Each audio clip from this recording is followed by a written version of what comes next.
Bienvenidos, bienvenidos. Espero que todos hayan tenido un buen viaje a pesar de la lluvia de esta mañana. Muchas gracias a cada uno por vuestra asistencia, por esta gran puntualidad a pesar de la hora de inicio. Y una máxima que queremos que se cumpla es la puntualidad en los horarios para el buen hacer del Congreso.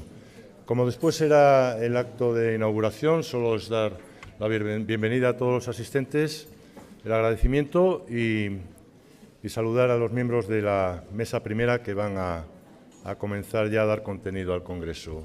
Buenas tardes y gracias a todos. Buenas tardes a todos. Continúo las palabras de nuestro anfitrión Antonio Blanco. En primer lugar, agradeciéndoles la presencia en esta semilluviosa tarde leonesa. Agradeciendo también pues, la masiva asistencia en estas horas a veces complicadas de después del almuerzo. A veces apetece más una siestita, pero yo creo que la mesa de ponentes que tenemos preparadas bien merece el esfuerzo. El tema de esta primera mesa versa sobre la libertad y la responsabilidad de conciencia. ¿Por qué libertad y no objeción? Queremos hablar en positivo. En estos tiempos sombríos en los que nos ha tocado lidiar, en donde tenemos que tomar elecciones, como bien dice el lema de nuestro Congreso, queremos aportar algo de luz, algo de optimismo, y para ello, pues, qué mejor que empezar con un tema que se ha vuelto a poner de actualidad. No sabemos muy bien si debida o indebidamente, es un poco cíclico. Es importante que reflexionemos sobre la libertad de conciencia y lo que ello implica, empezar a verlo como una opción, una serie de derechos que tienen mucho que ver con nuestros valores, pero un poco quitarles ese punto de negatividad que últimamente parece que en la sociedad predomina cada vez que alguien dice yo objeto en conciencia a algo. Ya hemos pasado aquella etapa en la que lo relacionábamos con el servicio militar, donde estaba muy bien visto y socialmente aceptado ser objetor, porque parecía que como íbamos en contra del sistema en aquel momento, pues vestía muy bien ser objetor. Sin embargo, hoy en día parece que no siempre es así y muchas veces pues, nuestra propia forma de plantear la objeción pues nos pone trabas a nosotros mismos y es muy necesario clarificar muchos de estos conceptos. Para intentar centrarnos y debatir, resolver dudas, hacernos pensar con sentimiento crítico, contamos con tres grandes ponentes, la verdad que a los que me enorgullezco de presentar en esta tarde. En primer lugar, vamos a contar con la disertación de Salvador Tarodo Soria, que nos va a hablar sobre conciencia y libertad. Él es un experto en estos temas, lleva muchísimos años trabajando en ello.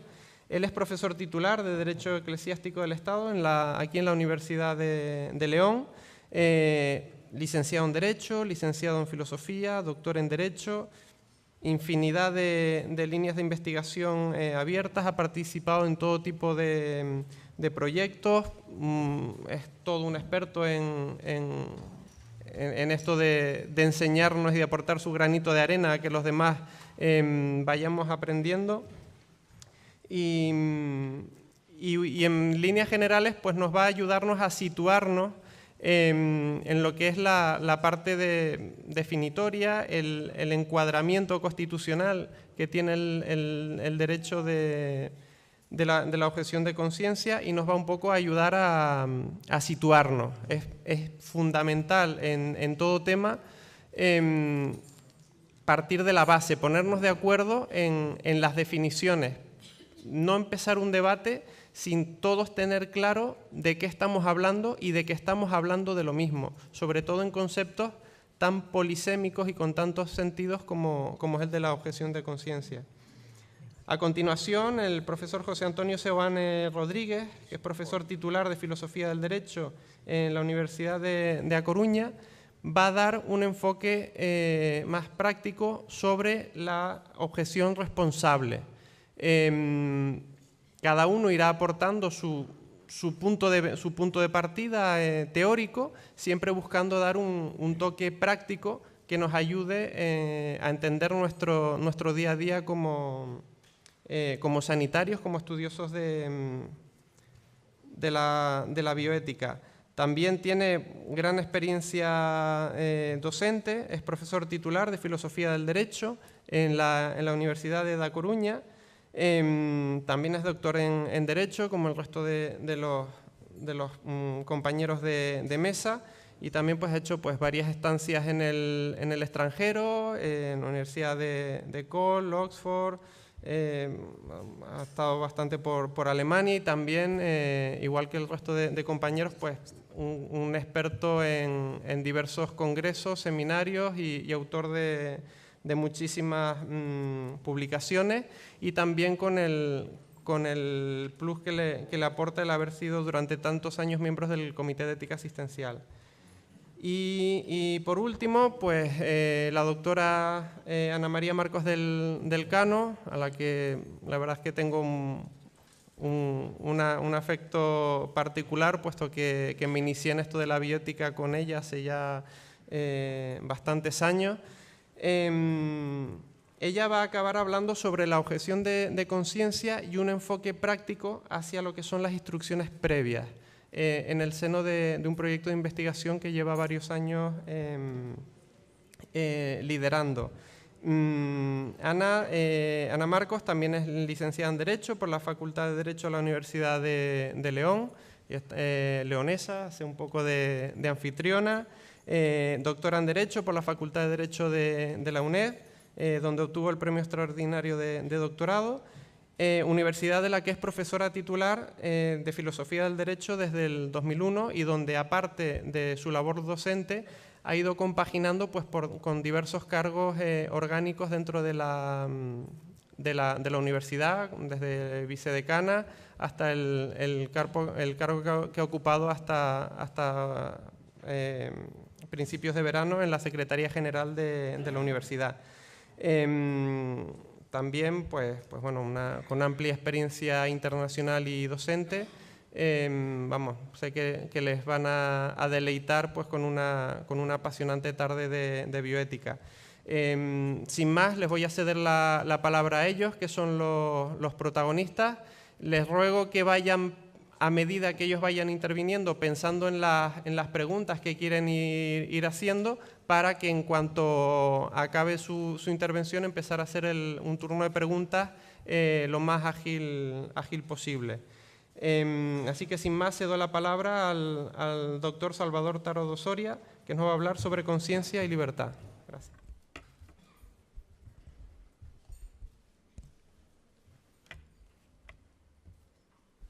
Gracias, David, por tus palabras.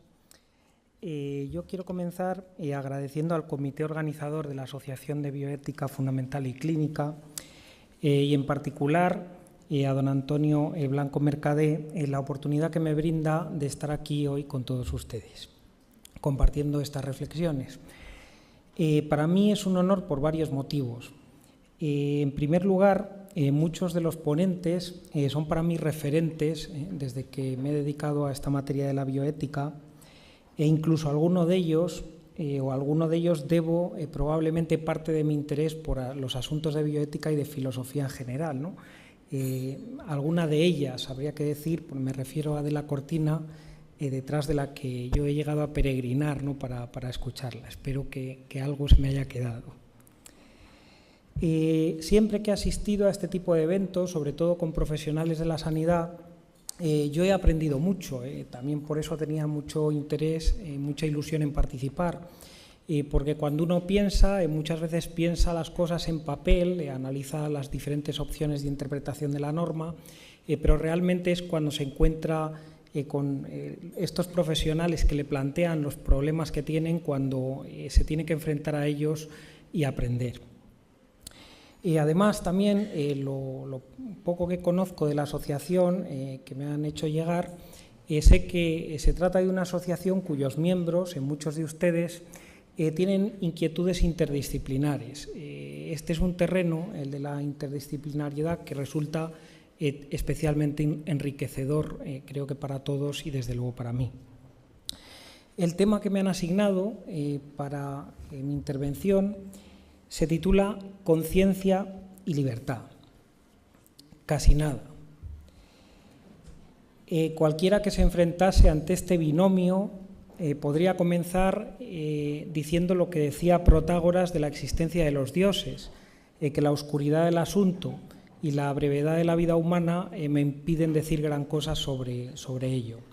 Y como algo tengo que decir, es necesario que acote, que delimite la intervención. Me voy a centrar sobre todo en el ámbito jurídico y partiendo de una premisa voy a tratar de responder a dos cuestiones. La premisa no es otra más que la relativamente reciente afirmación de los derechos fundamentales en el ámbito de la sanidad. Algún autor ha hablado de auténtico desembarco de los derechos fundamentales en este ámbito.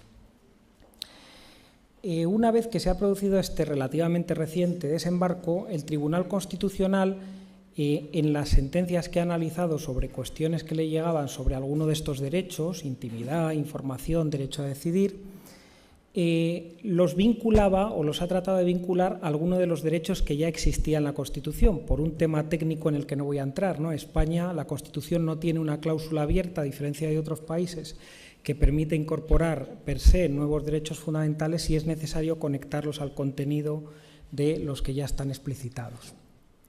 El Tribunal Constitucional ha optado fundamentalmente por dos vías para hacerlo.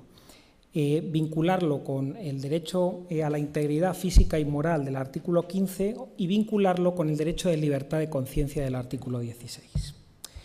Pues bien, yo lo que me voy a preguntar es en qué consiste esa protección jurídica del derecho de libertad de conciencia que está reconocido en el artículo 16 de la Constitución.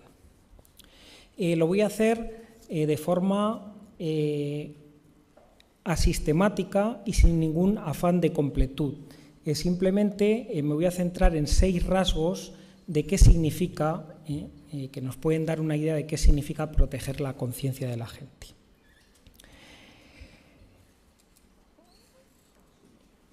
Primero, para acercarme a la cuestión, y dado que ustedes, muchos de ustedes, la mayoría son profesionales de la sanidad, les voy a presentar un material muy reciente, bueno, muy antiguo, pero que a pesar de su antigüedad ha sido conocido de forma muy reciente. Se trata de una cinta cinematográfica de menos de 10 minutos de duración que fue descubierta hace unos años en Alicante, hace una década, y que tiene casi un siglo de antigüedad, es de los años 20 del siglo pasado. Y es la única cinta en la que se puede ver a Ramón y Cajal en movimiento, ¿no? Tiene ese valor histórico. No he puesto la cinta, simplemente he sacado unos extractos de ella y en uno de los extractos aparece este título, este intertítulo. Fíjense con qué metáfora más bonita se define lo que puede ser la conciencia. Al definir las neuronas, se dice que las neuronas son especies de hilos telegráficos de la conciencia. Ramón y Cajal, además, tenía una idea que luego se ha demostrado que era cierta, y es que las neuronas con el aprendizaje se desarrollan y nos dan la posibilidad de desarrollar más capacidad de aprendizaje. Es este continuo hacerse de la conciencia y este continuo aprendizaje uno de los motivos por los que el derecho protege la libertad de conciencia. ¿Qué significa protección jurídica de la conciencia? En primer lugar, Óscar Alzaga cuando escribió los comentarios a la Constitución, que salieron en el año 78, cuando comienza a definir qué es lo que está protegido en el artículo 16, él comienza diciendo lo siguiente. Dice, artículo 16. El artículo 16 dice, se protege la libertad ideológica y religiosa. Luego continúa. Óscar Alzaga dice, lo que se está protegiendo en el artículo 16 son las convicciones personales. Eso es lo que está protegido, las convicciones personales. Las convicciones personales son elementos que están tan arraigados en la propia persona que ésta las siente y las vive como si formasen parte de su propia identidad. Es esta vinculación con la identidad de la persona lo que hace que tenga tanto interés el derecho en protegerlas y otorga el fundamento de esta protección. De forma que cualquier persona que se viese obligado a actuar en contra de sus convicciones personales sentiría como una traición a sí mismo, dejaría de ser el mismo. Esta es la clave del asunto, ¿no? El derecho protege las convicciones porque no se puede obligar a una persona a dejar de ser el mismo.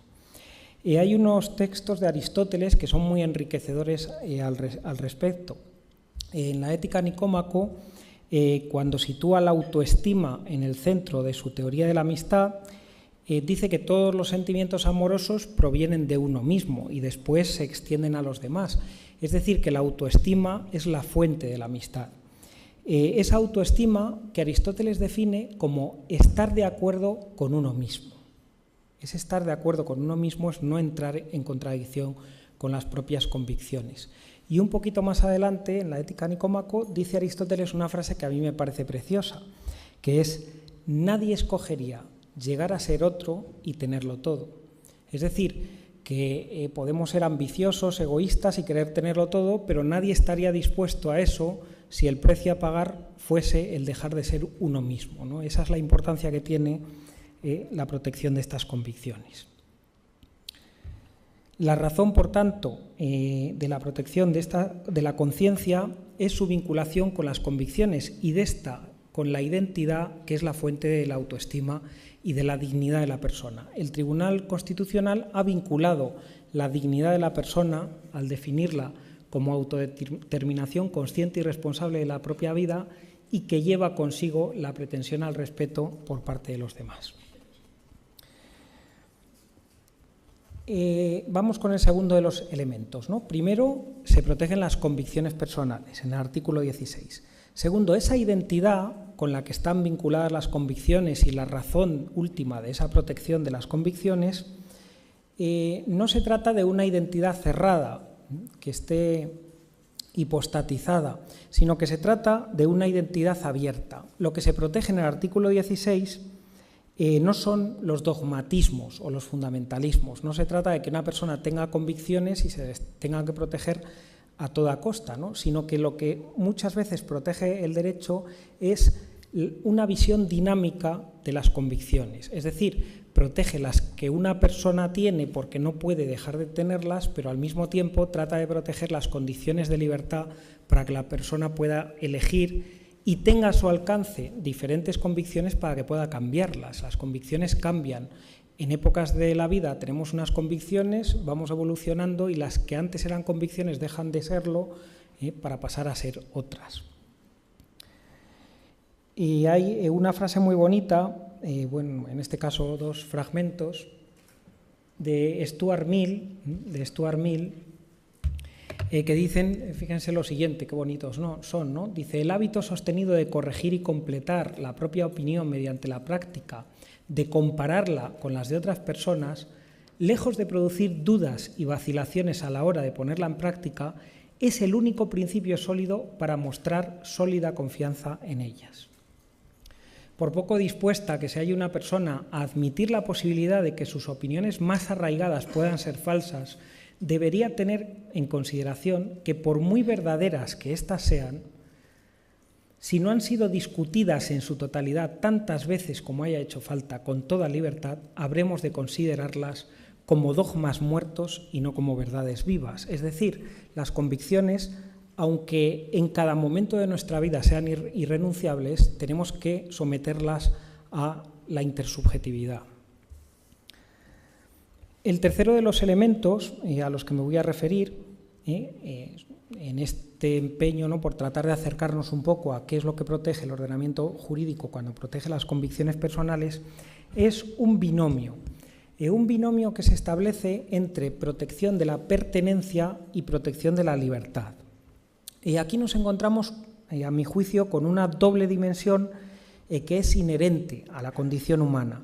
Por un lado, tenemos unos lazos de pertenencia que nos atan al pasado y que a veces están conformados por rasgos constitutivos, que a veces están formados al margen de nuestra voluntad, incluso los que están formados al margen de nuestra voluntad.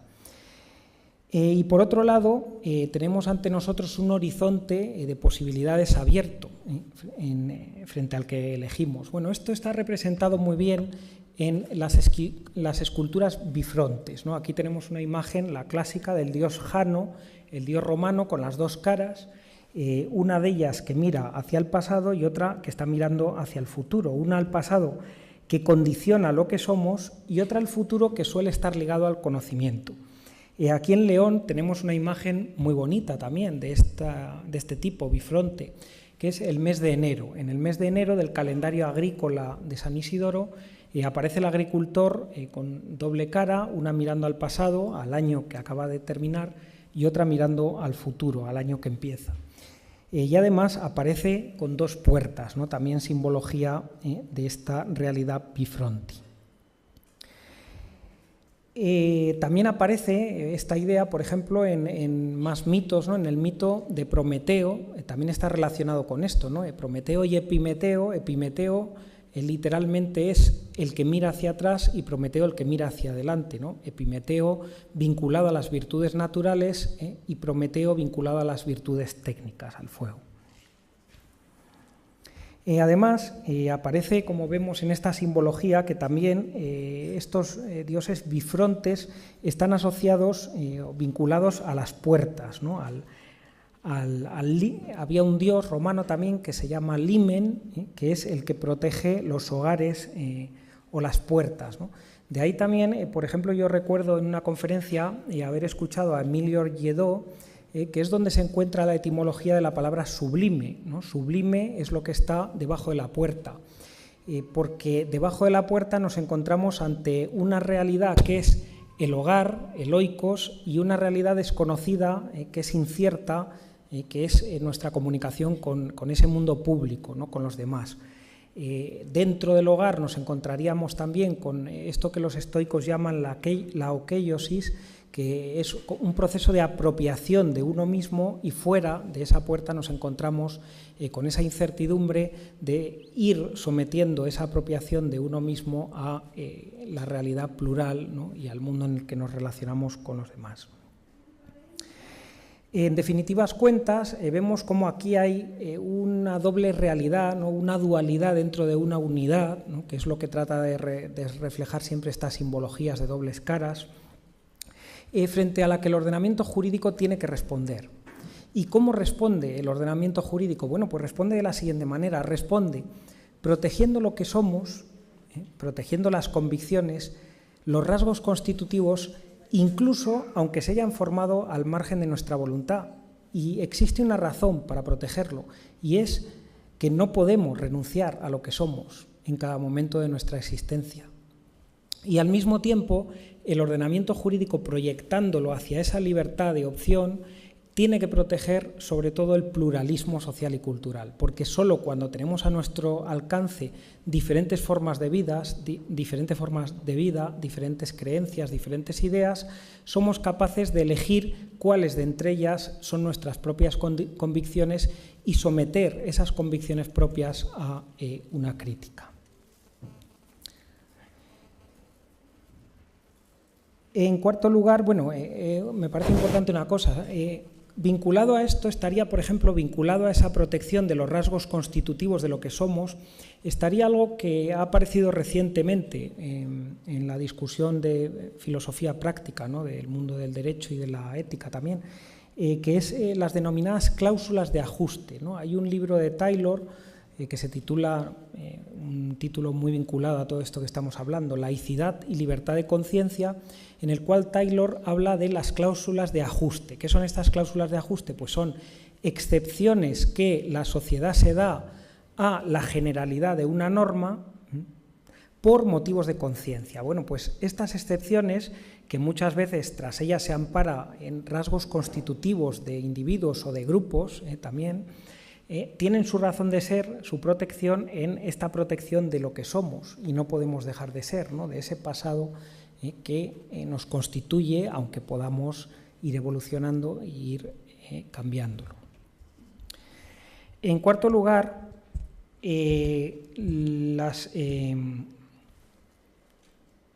bueno, aquí tenemos, simplemente como anécdota, otro ejemplo de aquí del León, ¿no? También en la catedral aparece esta imagen, lo que pasa es que aquí parece que no tiene ningún carácter simbólico, porque los entendidos, los expertos, dicen que se trata de una broma del artesano, ¿no? Que simplemente ha dibujado algo con dos caras, ¿no? Pero esto también está en esta catedral de León. En cuarto lugar, lo protegido por el artículo 16 son las convicciones, sean religiosas o no religiosas. Hay intentos en el espacio público, los vemos casi todos los días, y los ha habido más aún en el pasado, de monopolizar la moral por parte de la religión.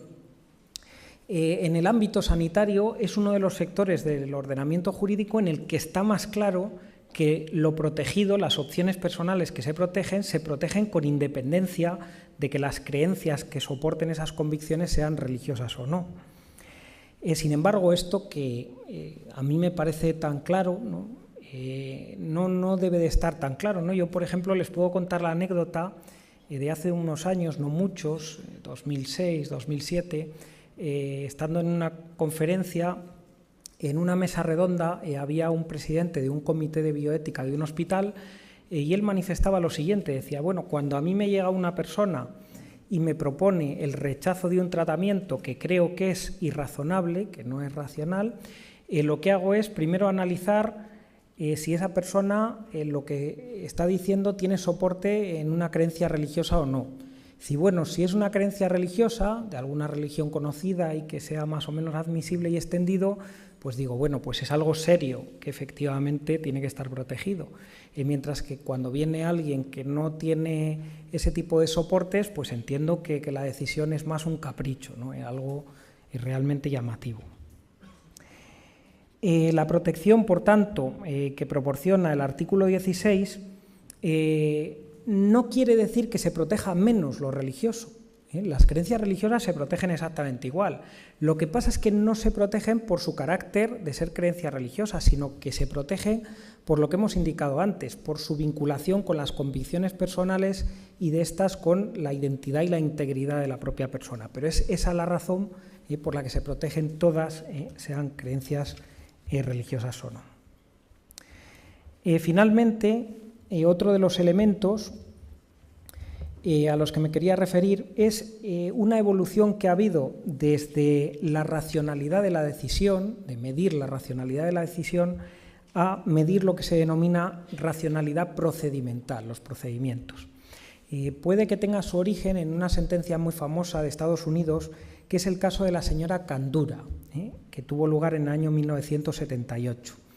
El caso es el de una señora a la que le tienen que amputar una pierna que tiene gangrenada porque su vida corre peligro. Si no le amputan la pierna, las probabilidades de morir son altas. La señora en principio presta su consentimiento, pero luego cuando se lo piensa mejor decide revocar el consentimiento. Y claro, es exponerse a morir, porque según ella prefiere someterse al riesgo de morir antes que verse viviendo sin una pierna, que es algo que después de meditarlo considera que a su edad para ella ya es inconcebible. La hija es la hija la que intenta incapacitar a la señora Kandura. Le intenta incapacitar para poder decidir y que poder prestar ella el consentimiento a que le amputen la pierna. Bueno, pues el tribunal da la razón a la señora Kandura y dice lo siguiente. Dice, prevalece la decisión del paciente aun cuando ésta pudiera parecer irrazonable a los ojos de los demás. Y a partir de entonces se va desarrollando cada vez más la idea de que un profesional de la sanidad o un juez no puede valorar la racionalidad de las personas por la racionalidad de las decisiones que éstas toman, porque las decisiones que para unos son racionales, para otros no lo son. Y cada vez más se desplaza este juicio de racionalidad y de capacidad, se desplaza hacia el procedimiento de tomar decisiones, ¿no? Dicen, bueno, lo que sí que podemos valorar es el procedimiento que tienen las personas para tomar decisiones, si es o no racional. Se desarrollan una serie de procedimientos psicológico-cognitivos para valorar la capacidad y es esta declaración de incapacidad lo único que permite sustituir la voluntad de la persona afectada. En este sentido, hay una propuesta de James Drain, que es la propuesta de escala móvil de la capacidad, que me parece muy interesante y que cada vez se está aplicando más, no solo en el ámbito sanitario, sino en todos los sectores del ordenamiento jurídico, que defiende que las personas no se les puede declarar, salvo alguna excepción, salvo excepciones contadas, incapaces para todo, sino que cada vez más hay que valorar la incapacidad atendiendo al tipo de decisiones que tienen que tomar y a la enfermedad que tienen. Esto sobre todo en España lo ha trabajado Simón Lorda. Ya finalmente, para terminar, coincido además con la llamada de atención del moderador, para terminar me quiero referir a una cuestión que va a estar presente en los posteriores intervinientes. Y es que esta protección jurídica de la libertad de conciencia, del artículo 16 de la Constitución, necesita distinguir muy bien los supuestos en los que nos encontramos con el ejercicio de la libertad de conciencia y los supuestos en los que nos encontramos con un supuesto de objeción de conciencia. ¿Qué quiero decir con esto? Bueno, lo siguiente. Quiero decir que la objeción de conciencia es una excepción a una norma general que la sociedad se ha dado democráticamente. Una norma que tiene que ser imperativa, si no, no habría objeción de conciencia, es decir, que prohíbe hacer algo o que obliga a hacer algo. Cuando nos encontramos con esta norma, es una sociedad, ya digo, que a lo mejor sería deseable que fueran menos de las que son este tipo de normas, pero que la sociedad ha entendido que protege un bien jurídico que es lo suficientemente importante como para exigírsela a todos, de ahí su imperatividad. La objeción de conciencia es una excepción a esa imperatividad. Por eso los tribunales la interpretan de forma restrictiva, como excepción que es a esa norma general que la sociedad democráticamente ha decidido darse. Mientras que la libertad de conciencia no tiene otro límite, según el artículo 16, que el orden público protegido por la ley. Es decir, que cuando una persona ejercita ese derecho a la libertad de conciencia, la interpretación que se tiene que hacer de ese ejercicio es extensiva. Bueno, dicho esto, vamos al caso. ¿Para qué interesa esto? Pues interesa para lo siguiente. Cuando alguien se encuentra ante algo que parece ser una objeción de conciencia, lo primero que tiene que dilucidar es si existe realmente un conflicto entre la norma moral y la norma imperativa. Porque muchas veces lo que sucede es que no existe esa norma imperativa. Ni siquiera existe esa norma imperativa. A esto es a lo que la doctrina ha denominado durante años objeciones de conciencia atípicas, y tan atípicas que no son objeción de conciencia desde mi punto de vista, porque no existe esa norma imperativa que obligue a alguien a hacer algo. Y esto es importantísimo, porque si no existe esa norma imperativa, cuando analizamos la decisión de quien ha tomado esa decisión moral, hay que interpretarla de forma extensiva. No es una objeción de conciencia que debe ser interpretada de forma restrictiva, sino que es un ejercicio de la libertad de conciencia que debe ser interpretado de forma extensiva. Esto es lo que sucede en la mayoría de los casos en los que el paciente ejercita lo que se denomina, desde mi punto de vista de forma errónea, objeción de conciencia. ¿Por qué es erróneo? Porque existen poquísimas normas en nuestro ordenamiento jurídico, solo aquellas que se refieren, por ejemplo, a epidemias, algunos casos muy excepcionales, en los que se puede imponer un tratamiento obligatorio a una persona. Si no, el ordenamiento jurídico lo que dice es que la persona puede elegir libremente el tratamiento e incluso rechazarlo. Y recientemente ha admitido en alguna sentencia que aunque pudiese conducir a un resultado fatal esa elección. Y así pues, esas decisiones de los pacientes tienen que ser interpretadas de forma extensiva porque no son supuestos de objeción de conciencia. Lo dejo aquí, les agradezco muchísimo su atención y quedo a su disposición para las cuestiones que quisieran comentar. Muchísimas gracias, Salvador, por tu clarificadora intervención. Sin más, damos la palabra al doctor José Antonio Sebán Rodríguez para hablarnos sobre la objeción responsable. Sí, muchas gracias al moderador. Buenas tardes. En primer lugar, quiero dar las gracias al comité organizador y en particular a Antonio Blanco por su generosidad al haberme invitado, y aprovecho también para felicitar a ese comité por la calidad de la organización a lo largo del proceso y por lo menos en esta jornada inaugural. Quiero también reconocer públicamente mi agradecimiento a diferentes foros o grupos de trabajo en los que yo he aprendido la mayor parte de lo que voy a contar aquí, en particular diferentes comités de ética asistencial en Galicia, se me ocurre Ferrol, La Coruña, Lugo.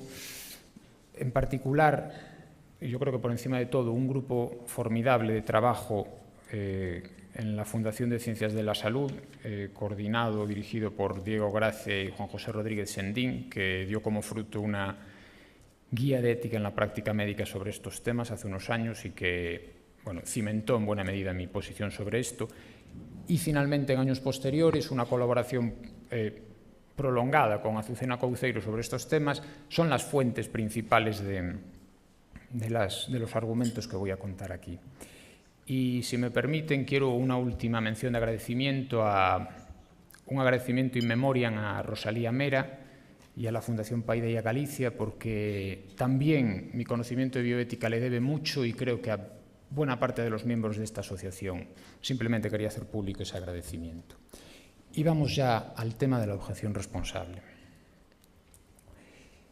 Primero hablaré sobre los argumentos y discursos acerca de la objeción, es decir, qué aproximaciones existen a esta cuestión, brevemente sobre el valor y la garantía de la conciencia, enunciaré cuál va a ser la perspectiva que yo voy a adoptar,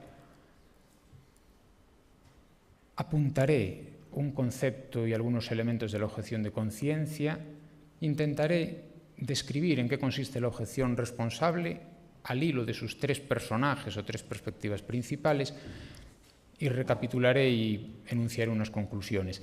Si hay tiempo, espero que sí, incluiré un breve apéndice sobre la objeción de conciencia que nos viene, por así decirlo, que es la objeción de conciencia del siglo XXI.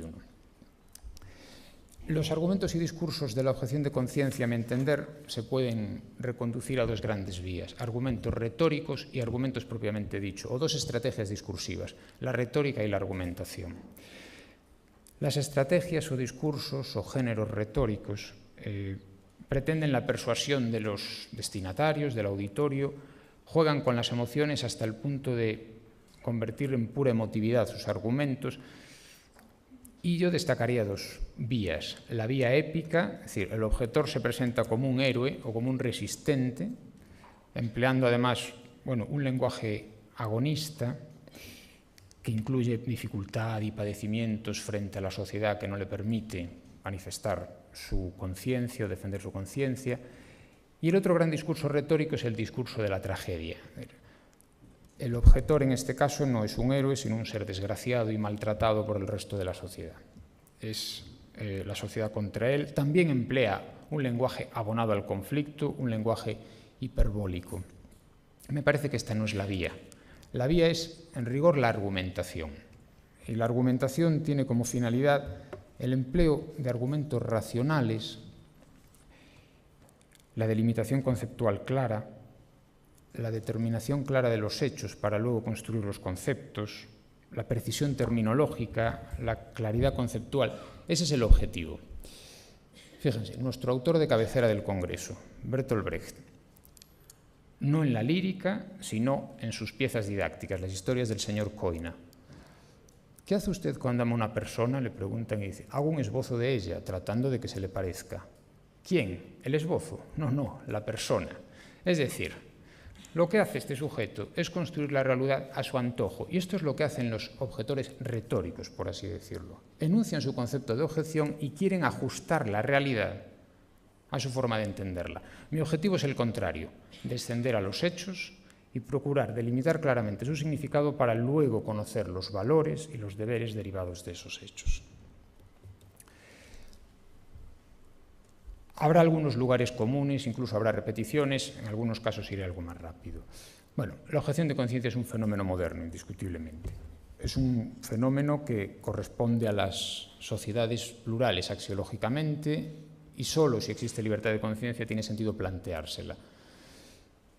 Eso no implica que la decisión mayoritaria o la decisión democrática equivalga a una soberanía absoluta sobre los ciudadanos y, por tanto, la conciencia, como en cierto modo anticipaba ya Salvador Tarodo, tiene bastante que decir justamente en su dimensión, en su despliegue en forma de libertad. Y esto quiere decir también que el consenso de la mayoría no prevalece sobre la conciencia individual del ciudadano. Dejémoslo aquí de momento.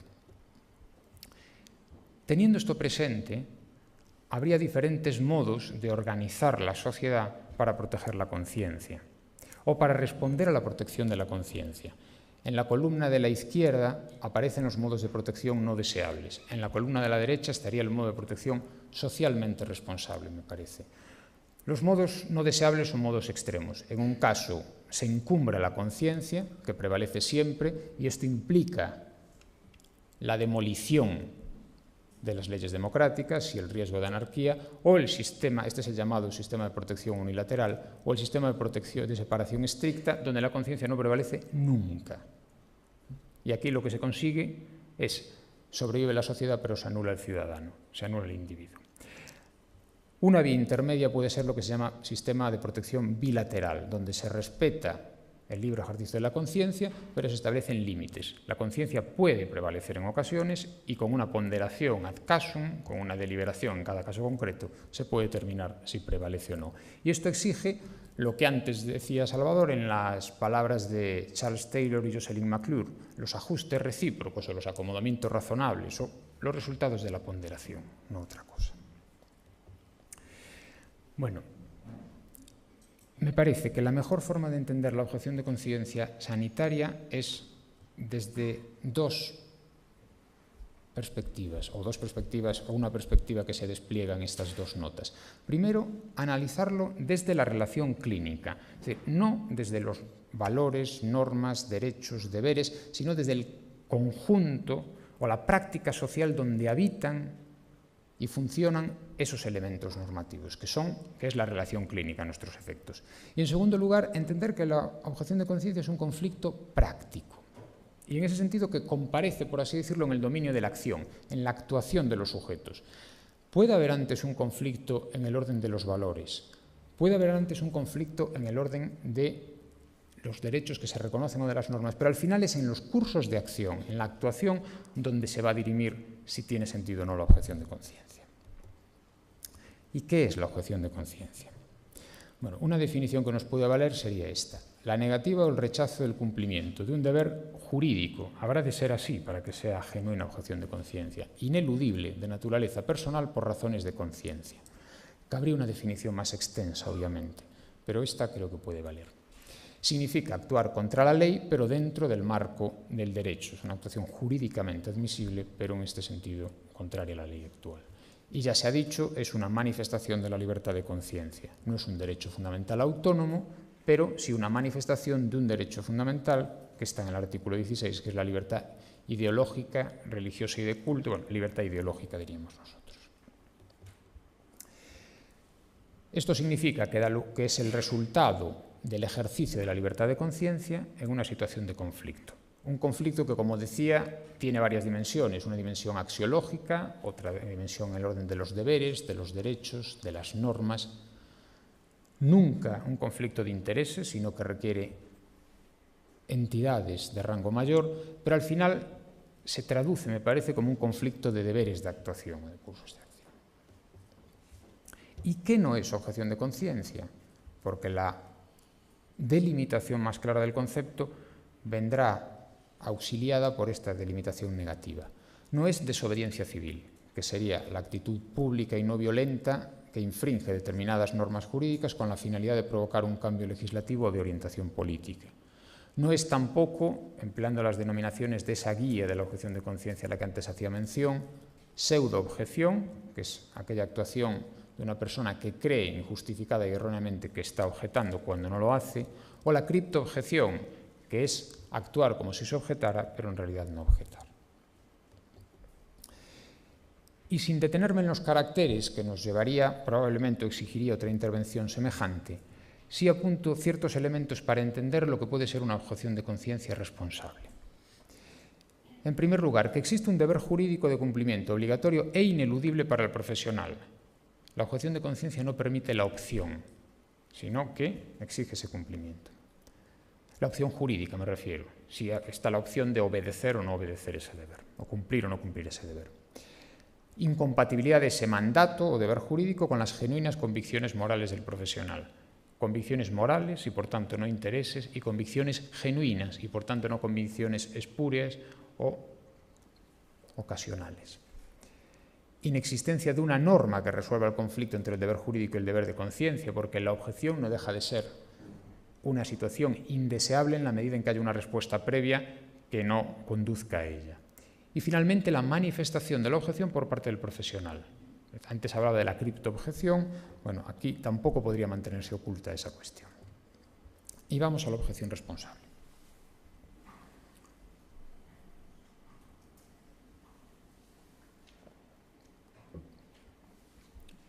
Decía que con esos antecedentes se puede definir con más claridad lo que significa una objeción de conciencia responsable. Y la objeción de conciencia responsable atañe a los tres grandes sujetos o los tres grandes personajes de una relación clínica: profesionales, pacientes usuarios y sociedad o administraciones sanitarias, centros, instituciones y sociedad en su conjunto. ¿Qué equivale o cuál es la equivalencia de una objeción de conciencia responsable? En primer lugar, la eliminación del riesgo de inflación y abuso de objeción de conciencia por parte de los profesionales. Se elimina la banalización de la objeción de conciencia, los enmascaramientos, las intransigencias, las angustias o ignorancias, los fraudes de ley. O sea, conseguiríamos delimitar claramente cuál es la objeción de conciencia y no habría esa indefinición en la actuación de los profesionales, o más que indefinición, la extensión masiva de objeciones de conciencia a situaciones en las que no tiene ningún sentido. Para el profesional objetor, una objeción de conciencia responsable es la existencia de un deber de evitar una acción que lesiona su conciencia e integridad moral. Por tanto, el profesional siente que su deber moral está vulnerado por la existencia de esa norma y que ese deber moral coexiste con unos deberes profesionales que también tiene que atender. Y es, desde el punto de vista del derecho, el ejercicio prima facie de ese derecho a actuar en conciencia y la solicitud de dispensa de ese cumplimiento. Simplemente la solicitud, no necesariamente la garantía de que se vaya a aceptar, porque depende de las circunstancias del caso. ¿Qué significa también? Aceptar que es excepcional. La regla general es cumplir el deber jurídico, pero se acepta excepcionalmente que no lo cumpla en ese caso concreto. Significa también que sus derechos sean garantizados y protegidos. Varios derechos: la libertad de conciencia, también la no discriminación, la protección de sus datos y la confidencialidad, la libertad de conciencia. Y una actuación responsable exige informar al usuario de las opciones disponibles y de la condición de objetor y remitir a otro profesional cualificado para que este usuario reciba la atención que requiere con calidad y eficacia semejantes. Y finalmente una cuestión polémica que me parece indiscutible en el ámbito de la responsabilidad, y es que el profesional declare expresamente su condición de objetor. Es decir, nadie está obligado a declarar sobre su ideología, sobre su conciencia, sobre sus creencias, pero si quiere el reconocimiento por parte de la sociedad, debe declarar expresamente la condición de objetor. O sea, de su parte está la carga de la prueba. Primero, por la excepcionalidad del incumplimiento del deber. En segundo lugar, para mostrar que existe un conflicto entre el deber jurídico y el deber de conciencia. En tercer lugar, por la lealtad institucional y profesional. Él es una persona que está desempeñando una determinada función en un contexto profesional y en un contexto social. Y finalmente, por lealtad al paciente, ya que la relación clínica es una relación de confianza. Pienso que esta manifestación no lesiona, además, ni la confidencialidad ni la protección de sus datos, como se ha alegado en ocasiones, y que no es ni desproporcionado ni discriminatorio. Desde el punto de vista del paciente usuario, ¿qué es una objeción de conciencia responsable? Evitar también el abuso del derecho, y en particular por dos razones. Uno, la autonomía del paciente usuario no significa independencia o soberanía en la relación clínica, sino una autonomía contextual, una autonomía situada, una autonomía dialógica y, por tanto, la necesidad de dialogar con el resto de las partes. Y desde el punto de vista del derecho, lo que se llama ejercicio intuitu personae, es decir, quiero que usted intervenga. Y si usted se niega, va a tener un problema. No, yo lo que quiero es recibir una intervención, no que determinado profesional lo haga si él se opone, siempre que pueda haber otra persona que lo garantice con la misma eficacia. Porque eso significa también respetar la conciencia, los derechos y la autonomía del profesional que solicita el ejercicio de la objeción. Desde el punto de vista de la Administración y de las instituciones sanitarias significa una regulación, una ordenación normativa de la objeción de conciencia sanitaria y de su ejercicio, y un equilibrio entre la libertad de conciencia del profesional, la responsabilidad de la profesión y los derechos de los pacientes, en particular a los cuidados sanitarios legalmente reconocidos. Bueno, al respecto, hay una resolución de la Asamblea Parlamentaria del Consejo de Europa y un proyecto de resolución, que ahora no mencionaré, pero que son muy ilustrativos de lo que es una objeción de conciencia responsable y una forma de socavar lo que es el ejercicio responsable de la objeción de conciencia. Prever y coordinar la objeción de conciencia, garantizar el respeto de libertades y derechos, garantizar las prestaciones de los usuarios. Recapitulo. La sociedad debe proteger la conciencia de los ciudadanos y de los profesionales. Y eso implica reconocer que existe un derecho de los profesionales sanitarios con carácter excepcional o de carácter excepcional y que se debe proteger ese derecho armonizándolo con los derechos de los pacientes, la responsabilidad de los profesionales asistenciales y la responsabilidad del Estado garantizando esos derechos. ¿Cuándo hay objeción auténtica? ¿Cuándo hay objeción responsable? ¿Qué contenidos son admisibles? Bueno, cuando afecta a valores socialmente controvertidos, puede haber afectación inmediata de terceros, por ejemplo, en el caso de la reproducción o en el caso de la investigación, ahí hablo del diagnóstico preimplantacional, la interrupción voluntaria del embarazo o la investigación con embriones, organismos modificados genéticamente, o cuando se trata de intervenciones perfectivas o de mejora sin indicación clínica estrictamente fisiológica. Permítanme esta forma de caracterizarlo. Generalmente en el área de la sexualidad, como pueda ser cirugía transexual o esterilización voluntaria. ¿Cuándo no estamos en presencia de objeción de conciencia sanitaria? En los casos de rechazo de tratamiento, en la aplicación de medidas de soporte vital, sedación, limitación de esfuerzo terapéutico, en las instrucciones previas. Tampoco cabe objetar a informar al paciente y tampoco cabe objetar en la docencia, en la formación teórica y en la formación práctica, aunque en el ámbito de la práctica, para ciertas prestaciones vinculadas a los contenidos anteriores, sí podría ser admisible la objeción. Bueno, está reconocida escasamente en el derecho, normalmente por vía jurisprudencial y a veces en el plano legislativo, en el caso de la interrupción voluntaria del embarazo o en algunas comunidades autónomas. Un apunte final que me ocupará 2 minutos, bueno, y pico. Relación clínica tradicional. En la tradicional no existe objeción de conciencia, antes hablaba de la pluralidad axiológica, sino que el profesional actúa en conciencia, pero se basa en los valores y deberes profesionales que suelen tener una condición, un carácter unánime. No hay, por tanto, esa divergencia o conflictividad propia de la relación clínica moderna. Ahí sí que hay pluralismo axiológico, pluralidad axiológica.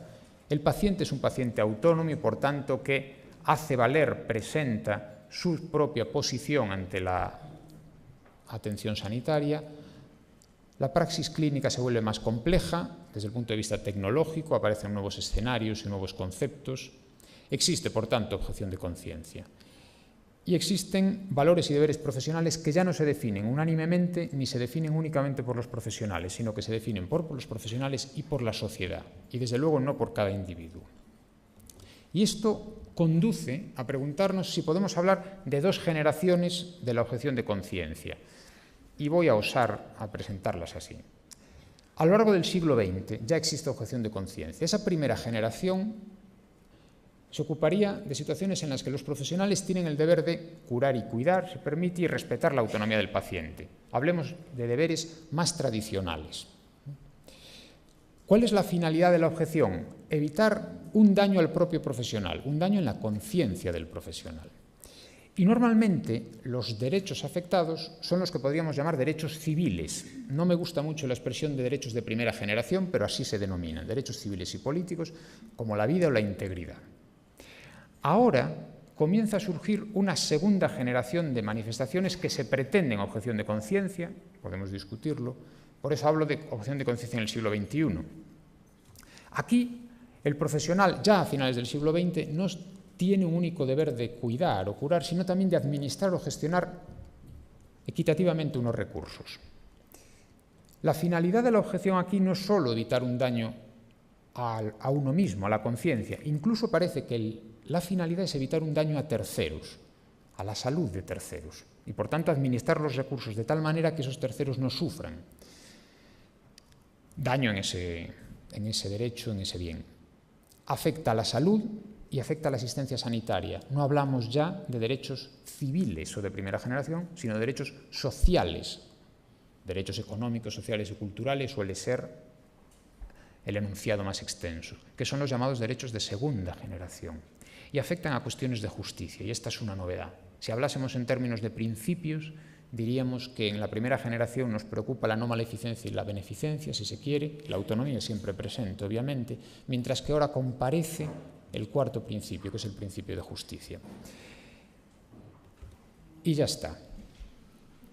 ¿Por qué segunda generación? Real Decreto Ley 16/2012. ¿Qué hacemos con algunas personas a las cuales les hemos negado el acceso a las prestaciones sanitarias, a la asistencia sanitaria? Pues voy a atreverme a pronunciarme. Desde luego se desobedece una norma que se considera injusta y se incumple. Esto pasa también en la objeción de conciencia. No se cumple un deber que se considera injusto. En este caso, el deber moral de desobediencia está basado en razones de justicia y no en razones de solidaridad, como se dice a veces, porque la solidaridad no es exigible jurídicamente, sino en razones de justicia. Y no solo eso, sino que la solidaridad es graciosa, mientras que la justicia es lo que está en cuestión aquí, que ciertas personas que se consideran merecedores de asistencia sanitaria la reciban. No creo que sea objeción de conciencia, yo creo que es desobediencia civil o desobediencia a la justicia, desobediencia al derecho. Primero, los deberes profesionales y las cuestiones de justicia son el resultado de una deliberación colectiva, profesional y cívica, y no el resultado, la conclusión a la que llega un determinado profesional, y por tanto no se definen individualmente. El riesgo de convertir esto en objeción de conciencia podría ser aceptar la justicia privada o las nociones privadas de justicia y las definiciones individuales de objeción de conciencia. Y el riesgo que plantea, en abstracto, para la convivencia del Estado de Derecho. ¿Sería admisible un derecho a desobedecer al derecho? Bueno, lo dejo aquí y lo podemos continuar después. Muchas gracias.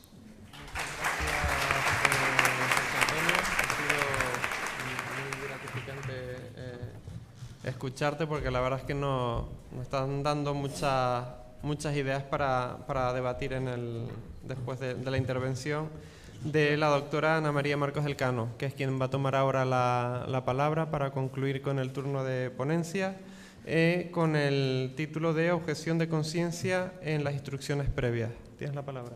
Vale. Buenas tardes a todos. En primer lugar, mis palabras son de agradecimiento y no por cuestiones protocolarias, sino realmente sentidas al organizador de estas jornadas, Antonio Blanco, por haberme invitado. Él sabía que tenía especial interés en estar aquí por razones que ya se han mencionado en mi presentación, y la verdad es que te agradezco mucho esta invitación y además la organización de las mismas, como se ha dicho, en todo el proceso y también en el marco incomparable que has buscado para recibir a los miembros de la asociación y a los congresistas. Enhorabuena y esperemos que todo salga también como está empezando.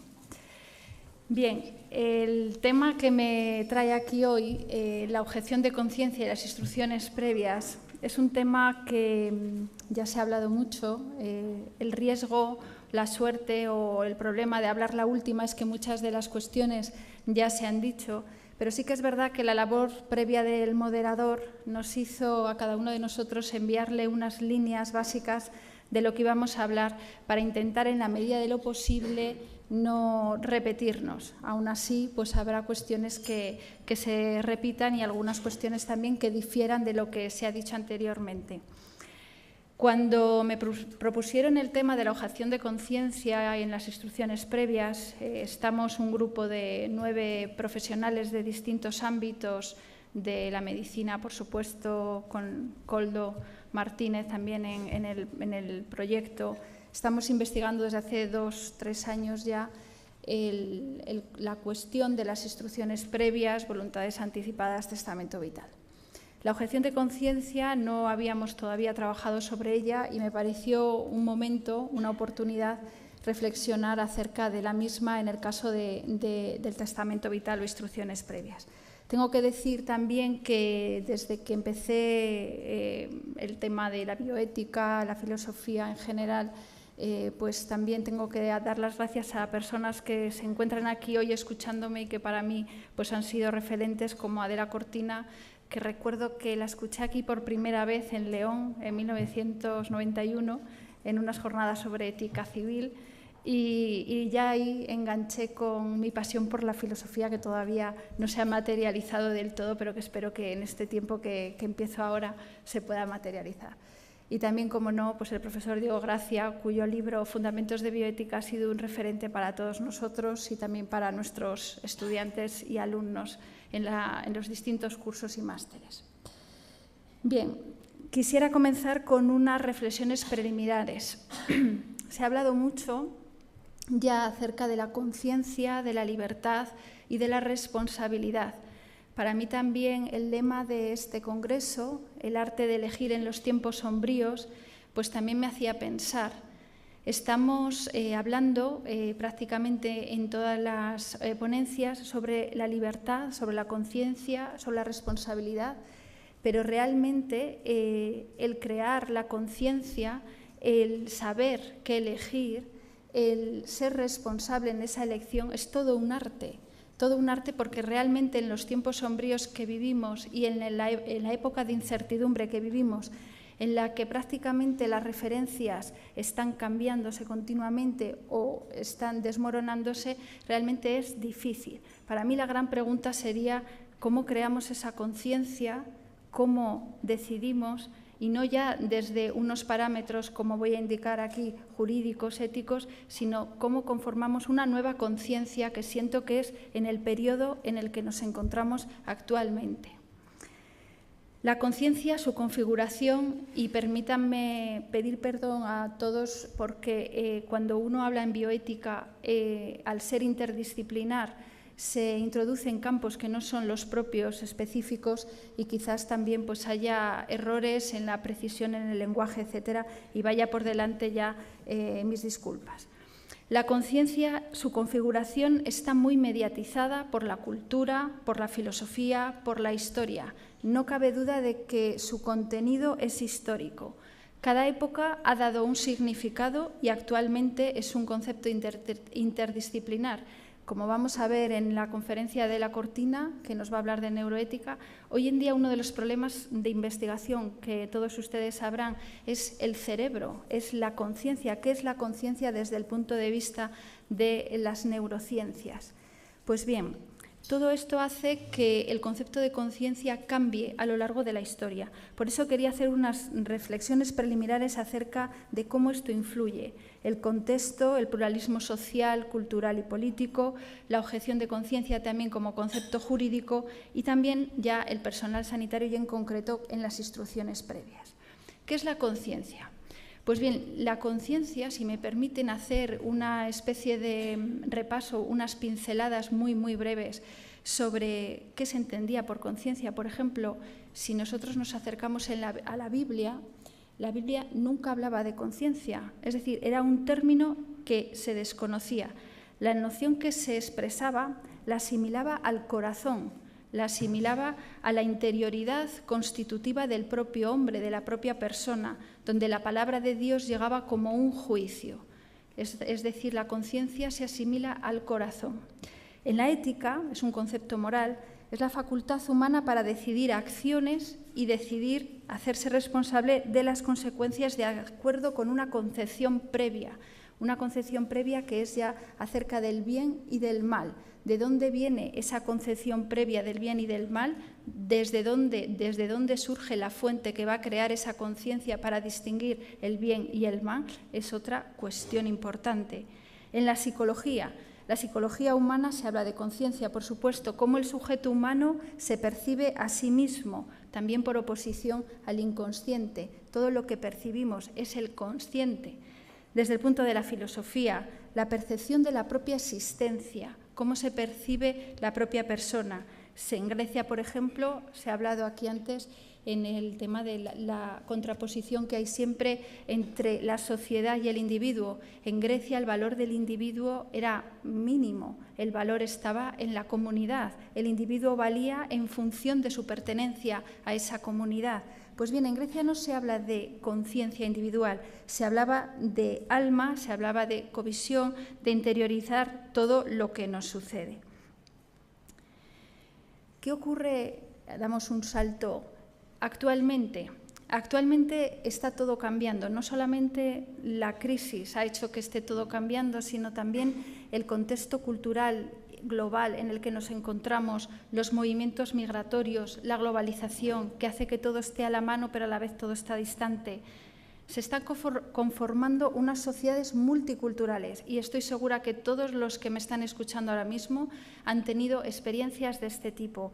¿Por qué? Porque heterogéneamente ya la sociedad es heterogénea culturalmente, ya no es como anteriormente que era homogénea. Y así nos podemos encontrar, o se pueden encontrar nosotros, por ejemplo, en la universidad, con estudiantes que quieren hacer los exámenes con burka, nos podemos encontrar con estudiantes que no se les puede identificar a la hora de hacer los exámenes porque llevan la yihad, un velo que no se les permite ver solamente los ojos, pero yo estoy convencida de que ustedes también se encuentran en sus consultas con personas que vienen de mundos completamente diferentes al nuestro y que, por lo tanto, la conciencia que ellos pueden tener y la nuestra va a diferir mucho. ¿Qué ocurre con la objeción de conciencia en el ámbito sanitario?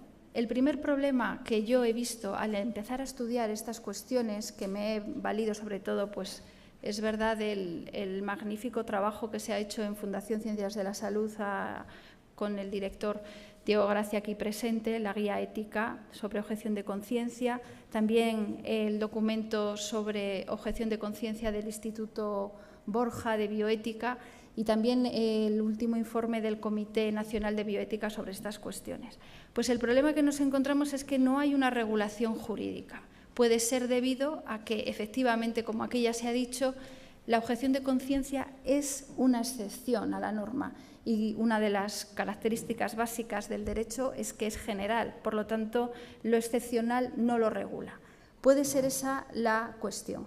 Pero ya la Asamblea General de la Organización Médica Colegial aprobó el 31 de mayo de 1997 un documento sobre la objeción de conciencia y centraba su razón de ser precisamente en el que cada vez más nuestro pluralismo ético en nuestra sociedad dará lugar a un mayor número de conflictos, por un lado, entre los que prescriben las leyes, ordenan los gestores sanitarios o desean los pacientes, y por otro, lo que los médicos pueden hacer en conciencia.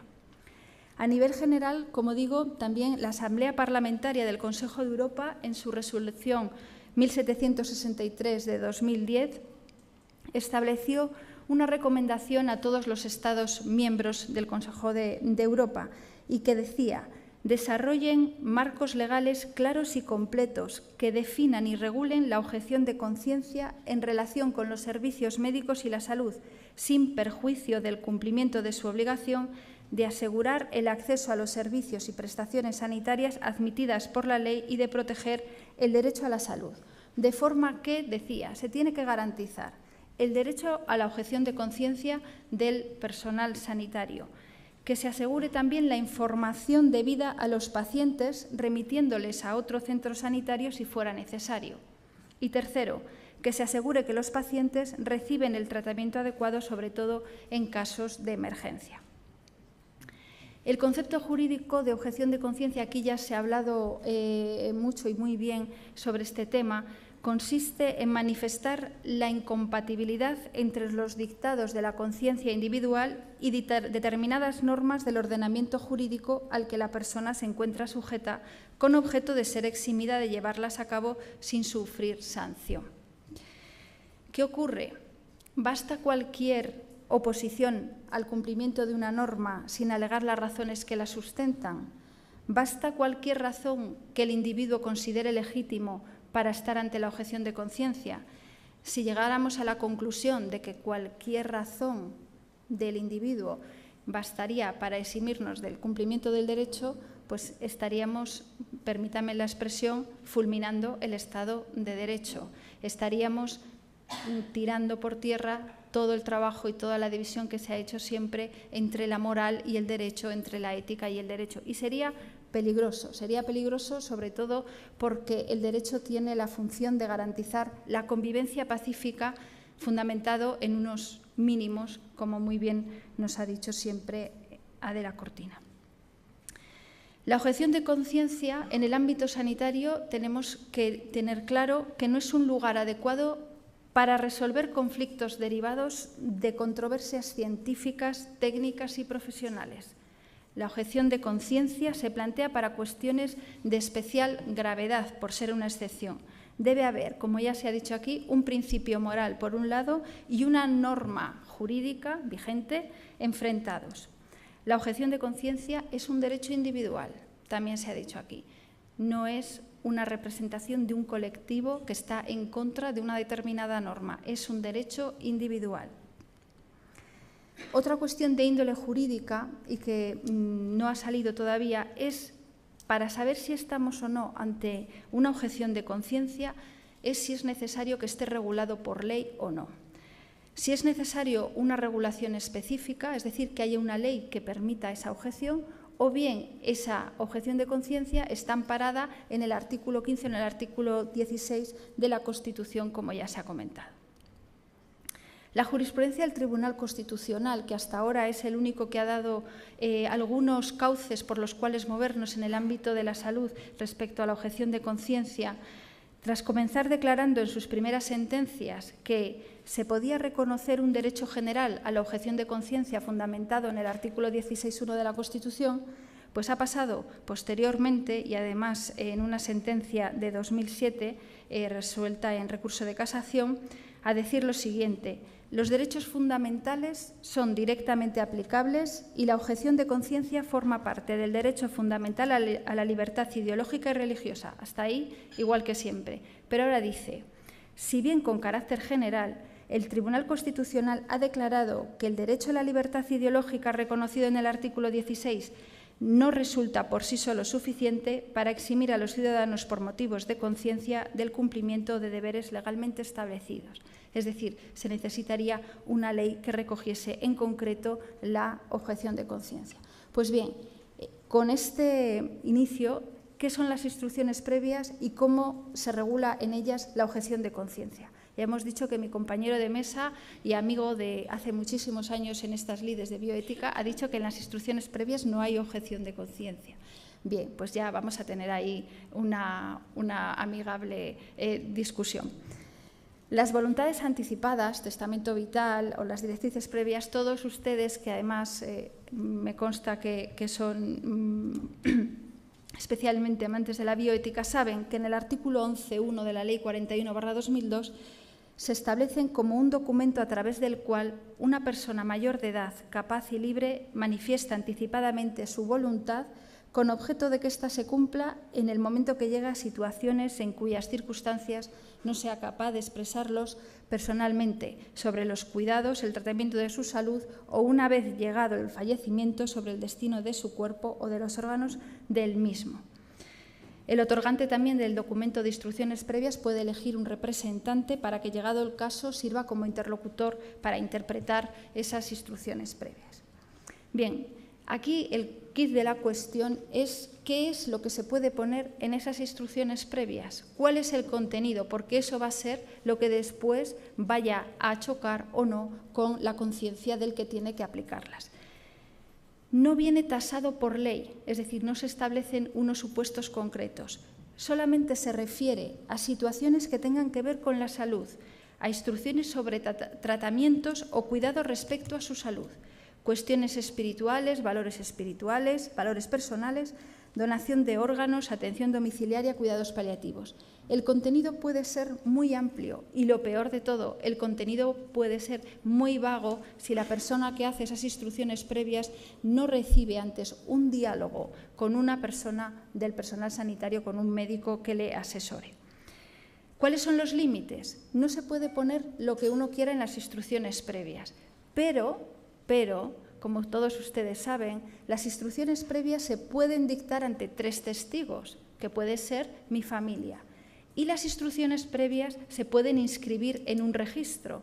Y cuando se inscriben en un registro, no hay filtro del contenido de esas instrucciones previas, con lo cual podemos poner lo que queramos en nuestras instrucciones previas, independientemente de que después el que se encuentre con ellas tenga que ver qué es lo que aplica y qué es lo que no, de acuerdo con la ley. ¿Por qué? Porque el artículo 11.3 de la ley dice exactamente: no serán aplicadas las instrucciones previas contrarias, primero, al ordenamiento jurídico, segundo, a la lex artis, ni tampoco a las que no se correspondan con el supuesto de hecho que el interesado haya previsto en el momento de manifestarlas. Esos serían los límites a los contenidos que pueden tener estos documentos. En la historia clínica quedará constancia razonada de las anotaciones relacionadas con estas previsiones. Pues bien, ¿cuál es el panorama legal de la objeción de conciencia en las instrucciones previas? Bueno, yo siempre digo que hay, no sé si llamarlo una hipertrofia de regulación, un exceso de regulación en este tema. Siempre cuando se explica derecho se dice que el derecho va después de la realidad social. Primero surge el fenómeno y después viene el derecho. Pues aquí ha sido lo contrario, es decir, cuando casi ni el individuo ni el ciudadano tiene conciencia de que tiene un derecho a expresar su voluntad en el caso de que faltara en los tratamientos de la salud, cuando casi el personal sanitario no sabe lo que es las instrucciones previas ni ha oído hablar de ellas, pues tenemos leyes en todas las comunidades autónomas. Tenemos una ley básica del 2002, pero después inmediatamente han surgido leyes en todas las comunidades autónomas. Lo peor de eso es que la ley básica, que se supone que es la que regula el mínimo común para las demás, no coincide en muchísimos aspectos con las leyes de las comunidades autónomas. Y este es un caso. La ley no dice nada de la objeción de conciencia. Por lo tanto, si estuviéramos a lo que dice el Tribunal Constitucional, podríamos pensar que, como no hay una ley específica que regula la objeción de conciencia, no estaríamos ante un caso de objeción de conciencia en las instrucciones previas, como ha dicho antes mi compañero José Antonio Sebane. Pero es que la ley de la Comunidad de Madrid establece que los profesionales sanitarios podrán objetar en caso de que no puedan cumplir por conciencia las instrucciones previas. Pero es que la ley de Extremadura, La Rioja, Valencia, Baleares y Murcia también señalan que en caso de que el cumplimiento del documento de expresión anticipada surgiera la objeción de conciencia de algún facultativo, la Administración sanitaria establecerá los recursos suficientes para atender la expresión anticipada de la voluntad del paciente. Pero es que en la ley de Andalucía y de Castilla-La Mancha no es que no reconozca la objeción de conciencia, es que de su redacción parece desprenderse que la prohíbe. Dice: prevalecerán sobre la opinión y las indicaciones que puedan ser realizadas por los familiares o profesionales sanitarios. Bien, ante este galimatías jurídico del que les eximo porque realmente es una legislación que necesitaría una reforma de arriba abajo, ¿qué dice el Tribunal Constitucional? Pues para que pueda hablarse de objeción de conciencia, primero dice que tiene que estar admitida legalmente. Entonces tendríamos aquí que en algunas comunidades autónomas los profesionales sanitarios podrían objetar y en otras no podrían objetar. Pero también dice que haya creencias religiosas o ideológicas implicadas o que la conducta médica o terapéutica se refiera a un derecho fundamental de terceras personas. Pues bien, ¿cuándo puede haber objeción de conciencia? En los supuestos de instrucciones previas. Resumiendo, no hay objeción de conciencia cuando el paciente haya incluido cláusulas contrarias al ordenamiento jurídico o la lex artis. el médico no tiene obligación de cumplirlas, clarísimo. No hay objeción de conciencia cuando haya una diferente interpretación de la lex artis, porque tampoco la lex artis es algo claro y nítido. Se necesitaría acudir a una segunda opinión o se necesitaría también acudir al Comité de Ética Asistencial. No puede haber objeción de conciencia cuando el profesional sanitario se niega a dar validez al documento de instrucciones previas. Eso no es objeción de conciencia. El personal sanitario tiene la obligación de ver qué es lo que dice ese documento y después ya podrá emitir si tiene o podrá acogerse al derecho a la objeción de conciencia o no. Entonces, ¿cuándo se plantea la objeción de conciencia en las instrucciones previas? Cuando sí son cláusulas jurídicamente válidas, incluso son acordes con la lex artis, pero por cuestiones de conciencia el médico decide no aplicarlas. En concreto, en las comunidades autónomas que lo permiten, el personal sanitario tendría derecho a ejercer esa objeción para no aplicar las instrucciones previas, siempre y cuando estemos ante un caso de objeción real, se comunicaría al hospital, como ya se ha dicho aquí anteriormente, y que se trate de la vulneración de un principio moral del médico. En el resto de las comunidades autónomas, aunque no se recoja específicamente en la legislación, parece que sí que podría haber un derecho a la objeción de conciencia, en tanto que los supuestos recogidos en las instrucciones previas afectan a derechos fundamentales de terceros: derecho a la vida, derecho a la integridad física o moral, a la libertad ideológica. Por ejemplo, aquí le remito a la guía ética práctica que comentaba anteriormente de la Fundación de Ciencias de la Salud, que trae unos ejemplos muy claros. Por ejemplo, que no se aplique un determinado tratamiento o que se le administren opiáceos. Estamos hablando en los finales de la vida, no estamos hablando en otro momento. O también que se le retire un soporte vital o que se le administre un determinado tratamiento, aunque éste sea fútil. ¿Qué ocurre si se desatienden las instrucciones previas sin que haya objeción de conciencia? Pues el personal sanitario puede incurrir en responsabilidades. Yo no me atrevo a decir, como algún autor dice, que puede incurrir en responsabilidades penales de delitos de omisión, etcétera, del deber de socorro, etcétera, pero sí que hay una responsabilidad disciplinaria y administrativa y en una responsabilidad civil por daño moral derivado de la falta de respeto a la autonomía como paciente. Acción esta última que habrían de ejercitar en su caso los herederos del paciente en el caso de su fallecimiento. En cualquier caso, la Administración sanitaria, en los casos de objeción, debería proveer los recursos suficientes para que, llegado el caso de que un profesional sanitario ejerza su derecho, el derecho del paciente estipulado en el documento de instrucciones previas pueda llevarse a cabo. En este sentido, yo creo que se deben interpretar las legislaciones de Andalucía, que además Andalucía es una de las pioneras en muchos aspectos, y de Castilla-La Mancha, no en el sentido de negar la objeción de conciencia al médico, sino de garantizar el derecho individual a decidir del paciente. En conclusión, yo creo que sí se puede objetar al cumplimiento del documento de instrucciones previas cuando la aplicación de su contenido vulnere los principios morales del médico, independientemente de que esté o no recogido por una legislación específica.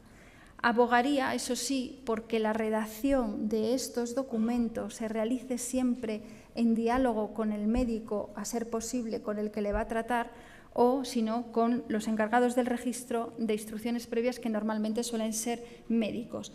Porque de lo que se trata es que este instrumento se utilice como una herramienta de planificación anticipada al tratamiento, no como un apoyo coyuntural en un momento determinado. Para más información, tenemos recogido nuestras publicaciones y también lo que existe ahora mismo en instrucciones previas en nuestra página web testamentovital.net, y ahí ya les remito para cualquier cuestión también. Muchas gracias. Muchísimas gracias, Ana Marcos, por tu brillante intervención. La verdad es que me lo han puesto muy fáciles mis contertulios, porque la verdad es que se han ceñido perfectamente al tiempo para dejarnos una media horita holgada de charla, y en lo que empiezo a ver manos levantadas, en lo que van pensando en las preguntas a hacer, con esto de, entre comillas, que me hayan atribuido las facultades de jefe de mesa, yo no sé si me voy a portar demasiado bien con ellos, pero voy a recoger yo el guante de esta primera discrepancia y creo que la primera pregunta tiene que ir dirigida al profesor Salvador Tarodo, que es el que falta por hablar del tema. ¿Qué piensa usted sobre el tema de la objeción de conciencia en las instrucciones previas? Y acto seguido, pues ya si el profesor José Antonio Seoane pues quiere matizar en completar su exposición en base a réplica o contrarréplica de la profesora Ana Marcos, pues creo que tenemos un interesante inicio de debate en la mesa. Bueno, pues vaya por delante que este asunto de la objeción de conciencia, desde luego, es probablemente, desde mi punto de vista, uno de los más complicados que puede haber en el derecho, ¿no? Porque en la propia jurisprudencia constitucional, bueno, para empezar, no hay una normativa específica sobre la materia, y en segundo lugar, la jurisprudencia constitucional en reiteradas ocasiones ha dicho una cosa y la contraria, ¿no? Yendo a cualquier tipo de estudio de la objeción de conciencia en casi cualquiera de los ámbitos jurídicos ante el que nos enfrentemos. He dicho esto, primero, y segundo, que tampoco conozco la normativa como mis compañeros que la han estudiado, sobre todo esta normativa autonómica, con lo cual con esas cautelas, ¿no? Pero dicho esto, a mí me parece lo siguiente: si las instrucciones previas están concebidas para tratar de recuperar la voluntad de una persona que no la dio en su momento, tratar de recuperarla cuando no está en disposición de prestar su voluntad, si esa es la finalidad, deberíamos entender que esas instrucciones previas son esa manifestación de la voluntad de esa persona. Y entonces se someterían al criterio general por el que la ley de autonomía regula cualquier decisión del paciente. Es decir, que entiendo que sería la decisión del paciente la que tendría que prevalecer y solo podría el médico desatender esa voluntad del paciente, o bien en los casos que expresamente cita las instrucciones previas, o bien en los casos que está establecida en la ley de autonomía del paciente, que puede desatender la voluntad del paciente, ¿no? Como son los del artículo 9.2, ¿no? En caso de que esté en peligro la salud pública, y el otro no, porque el otro es cuando no pueda recabarse, que exista urgente peligro para la vida y que no pueda recabarse, y en este caso sí que puede recabarse, ¿no? Con lo cual yo entiendo que no sería posible. Eso sí, por ejemplo, claro, citaba a Ana María Marcos, claro que hay una norma de la Comunidad Autónoma Madrileña que expresamente lo reconoce. ¿Qué decir ante eso, no? Es decir, claro, si una norma lo reconoce expresamente, pues habría que pensar pues si esa norma es o no constitucional, porque pueda ser contraria a otra norma de rango superior o no, o ahí se incumple o no la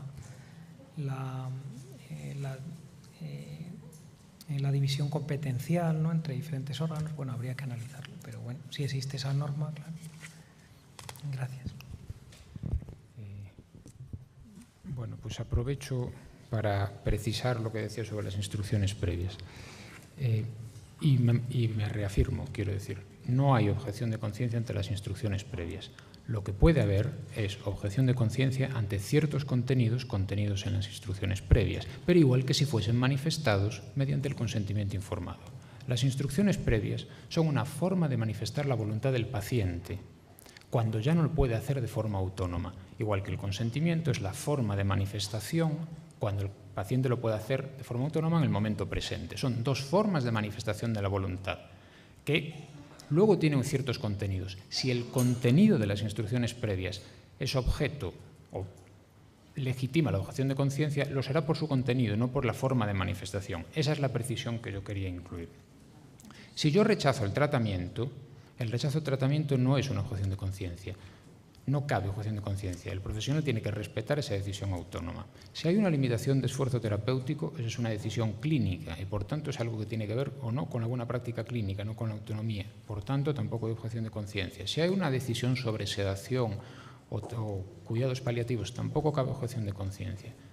En suma, creo que no cabe objeción de conciencia ante las instrucciones previas y que la legislación de Madrid y otras legislaciones son confusas para los profesionales, porque parecen dar a entender que las instrucciones previas dan lugar a un tipo de objeción específica, cuando lo que hacen es enunciar una forma de manifestación de la voluntad diferente y que la objeción depende de los contenidos y no de esa forma de manifestación. Esa es la tesis de una forma más desarrollada. O sea, que a lo mejor atenúa la discrepancia, pero, insisto, creo que no cabe objeción ante las instrucciones y sí puede caber, si es el caso, ante alguno de sus contenidos. Que tal y como está me parece que no hay ninguno, porque si yo pido la eutanasia es una acción, no hay un deber jurídico de practicarlo. O sea que... Bueno, has atenuado la discrepancia porque realmente no hay una objeción de conciencia a la forma de expresar la voluntad, que serían las instrucciones previas. Hay una objeción de conciencia a la aplicación de lo que esa voluntad ha manifestado. Eso sí que hay una objeción de conciencia. Por ejemplo, te voy a poner un ejemplo. En el caso de una persona que deja en su documento de instrucciones previas que en el caso de caer en estado vegetativo persistente no quiere que se le hidrate ni se le nutra. Ahí hay un claro caso, para mí, a mi modo de ver, de objeción de conciencia. Porque hay muchos profesionales de la sanidad que ante esta situación su conciencia se vería vulnerada si le desconectan el respirador o si no le someten o le quitan la sonda, perdonad la expresión, o le quitan la sonda en el caso de que esa persona necesite esa sonda de hidratación y de nutrición para seguir viviendo. Hoy en día, en la legislación actual, si una persona no quiere someterse a un determinado tratamiento, quiere rechazar un tratamiento que es vital, tiene el derecho a hacerlo, aunque ese tratamiento, esa omisión, le cause la muerte. Eso es así. Con lo cual estamos ante un deber jurídico que es, usted tiene la obligación de no someterle a nutrición y a hidratación porque esa persona lo ha solicitado, y hay un profesional sanitario que para él ese tratamiento es un tratamiento, digamos, no invasivo, es un tratamiento que no vulnera su dignidad, es un tratamiento que es básico, es hidratar y es nutrir, y en ese sentido no considera que él o ella pueda quitar esa sonda. Y ahí yo siento que hay, yo pienso que hay un clarísimo ejemplo de un contenido que puede estar dentro de las instrucciones previas que sí quedaría objeto a objetar, yo creo. Para no monopolizar, solo digo una cosa, yo creo que no. Creo que hay que los nuevos escenarios y nuevos conceptos, o sea, la complejidad tecnológica, antes me refería a eso, lo que no hay es una adecuada comprensión del proceso del final de la vida. Me parece que no tiene nada que ver con los valores y, por tanto, si se configura como rechazo de tratamiento, se respeta y lo que hay que hacer es respetar la autonomía. Y si es una cuestión de comprensión de la futilidad de ciertos tratamientos o de la indicación o no indicación de ciertos tratamientos, es una cuestión científica, pero en ninguno de los casos es una cuestión axiológica. Por tanto, diría que no cabe objeción de conciencia en ese caso. Pero hablen los demás. Porque... Yo soy médico y quería hacer dos consideraciones. En la primera intervención se ha matizado que el problema radica fundamentalmente en las creencias. Creencias son de muchos tipos. Es decir, yo no sé si se refiere a una creencia religiosa, que es lo que en España casi siempre se hace como referencia a las creencias, pero también hay creencias sociales, también hay creencias humanitarias, y también hay creencias de bastantes otros tipos. Digo esto por una consideración que me parece importante. Hay dos tipos de problemas en la clínica. Uno, la objeción de conciencia con respecto a unas creencias, que pueden ser varias y es importante saber cuáles son. Y otra, las creencias que uno tiene y que no le permiten desarrollar, porque hay una legislación, acciones determinadas. Son dos fenómenos en donde se establecen criterios de conciencia. Y la segunda consideración es el problema individual. Ustedes saben que la mayoría de las objeciones de conciencia no son por problemas éticos, La mayoría de las objeciones de conciencia son problemas de intereses. Hay servicios hospitalarios que todos tienen objeción de conciencia cuando surgen los problemas. Es muy difícil pensar que, por ejemplo, ante el aborto, voy a citar esto, todos son objetores de conciencia de la totalidad del concepto de aborto. A lo mejor unos pueden ser con respecto a lo que es fundamentalmente la transformación de feto a persona, o pueden tener otras consideraciones. Habría que precisarlo. Claro, esto es importante porque cuando cambia la legislación, una legislación que puede estar influida desde el punto de vista claramente religioso, uno se tiene que plantear a qué hace objeción de conciencia dentro de esa legislación. Por ejemplo, no es lo mismo hacer objeción de conciencia a un aborto al 5º mes como hacer objeción de conciencia cuando hay cuando hay deformaciones en un feto. Son dos problemas, a mi modo de ver, diferentes. Y con el otro tema que ustedes han señalado, que es el problema del final de la vida, con respecto al final de la vida las cosas son mucho más sencillas, porque realmente hay una serie de criterios que están en la línea de lo que es fundamentalmente el control del sufrimiento y la dignidad de la vida humana. Son aspectos muy importantes. Y por lo tanto, esto solamente ha pasado en ciertos sitios cuando ha habido todos los problemas que ustedes saben del Hospital de Leganés, con un problema que fundamentalmente ha afectado a la sedación. Pero la sedación es un problema humano, no es un problema y clínico, no es un problema religioso, es un problema humano y clínico, tampoco es un problema legal. Me llamo Juan Carlos Delgado y soy enfermero. A mí me parece que cada vez que hablamos de estos temas, cada problema humano que hay un tufillo sanitario, creamos problemas donde no lo hay, ¿no? Esto de las instrucciones previas empezó como el testamento vital y nadie ponemos en duda de que vayan a hacer objeción de conciencia cuando voy al notario y hago un testamento. Y en los testamentos se dan las cosas tan terribles como dejarle grandes fortunas a un perro, a un gato o a un periquito. Y nadie hace objeción de conciencia, se está de acuerdo a la ley y ya está. El problema es que cuando entra el tufillo sanitario y sobre todo el tema de la vida y demás, pues parece que nosotros sabemos más de esa vida que tenemos que cuidar o que curar que la propia persona. Y entonces empezamos a hacer matizaciones como son las objeciones de conciencia. Si ponemos en una ley de objeción de conciencia un artículo de instrucciones previas, en un artículo que se puede hacer objeción de conciencia, ¿para qué sirven las instrucciones previas? ¿Para qué sirven? Si cuando esté inconsciente no me van a hacer caso. O sea, cae por su propio pie. Y además, cuando se ponen los ejemplos, siempre sale lo de la falta de hidratación, la alimentación, la sedación terminal. Vale, y si alguien pone quiero morir con todo el dolor y no recibir ningún analgésico, eso sí que hay que tener valor para ver a un paciente con mucho dolor y que te diga que no quiere recibir ningún analgésico y no ponérselo. Y nunca veo ese ejemplo en ningún sitio. No quiero decir, bueno, quería decir otra cosa. Cuando ponías, esto es para el profesor Seoane, que se puede hacer ciertas prácticas de objeción de conciencia en la enseñanza. Me parece que has comentado, ¿no? Es lo mismo. Llega el tufillo sanitario y siempre es el tema del aborto. No hay que, a lo mejor se puede no enseñar ciertas técnicas y tal. Hombre, ¿y por qué no tenemos problemas de objeción de conciencia en enseñar energía nuclear y todas las posibilidades que tiene cuando esos matan de una vez? Nada más.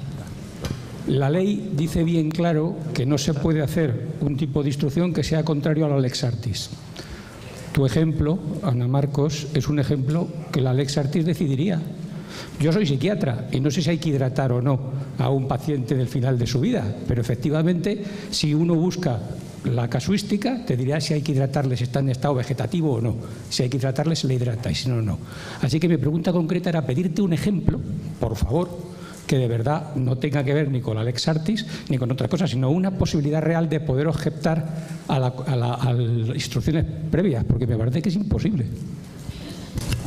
No soy yo quien tiene que hablar de la lex artis aquí, porque evidentemente la lex artis es lo que ustedes practican a diario y ustedes seguro que podrían responder mejor que yo si dentro de la lex artis entra o no en la hidratación y la nutrición en el caso de un paciente en estado vegetativo persistente.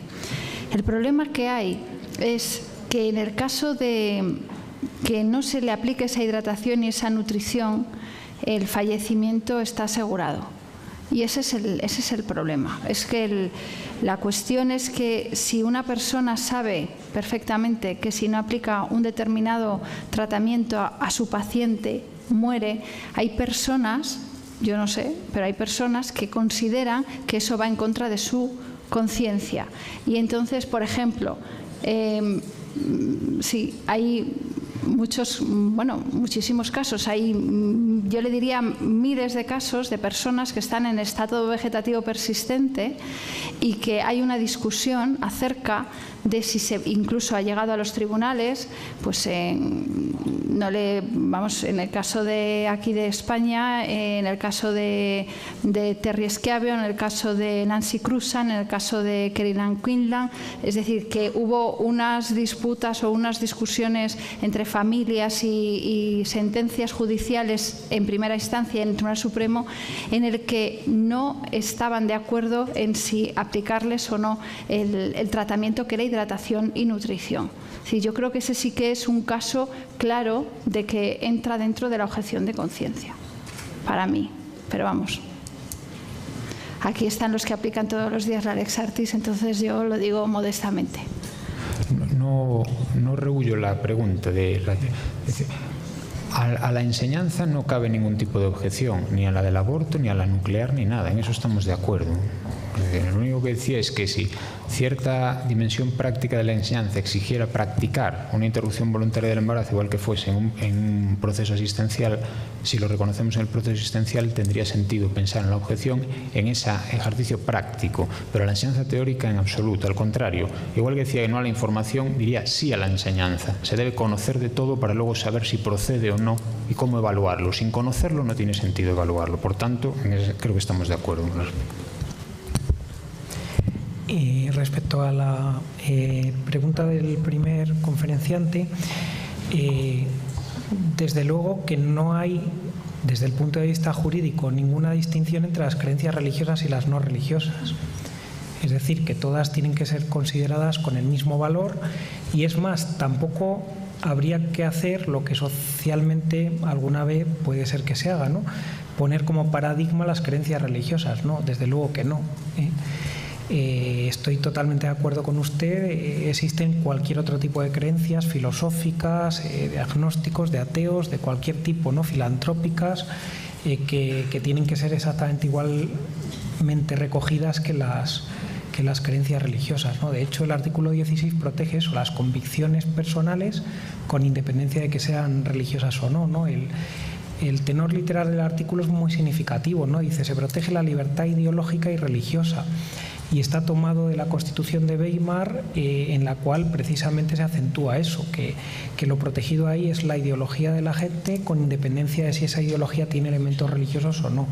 Lo que pasa es que se especifica que los religiosos también, pero cualquier tipo de convicciones. Luego menciona otra cosa que sí que es especialmente interesante, ¿no? Yo ya había escuchado que en muchos hospitales existe, ¿no?, una cierta práctica, no sé cómo denominarlo, ustedes seguro que encontrarían la palabra precisa mejor, de objetar a alguna práctica médica y que sea el jefe de sección el que decida que se objeta a eso, ¿no? O el hospital en otros casos.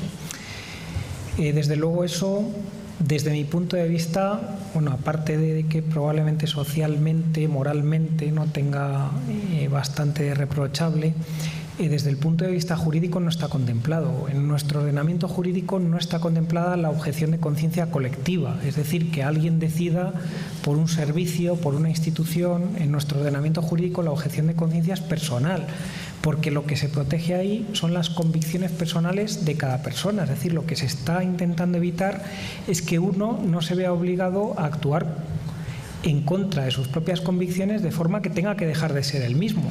En ese caso se produciría lo contrario, porque habría una persona que decidiría por todos y obligaría a los demás a dejar de ser ellos mismos. Es decir, que sería algo, desde mi punto de vista, inconcebible.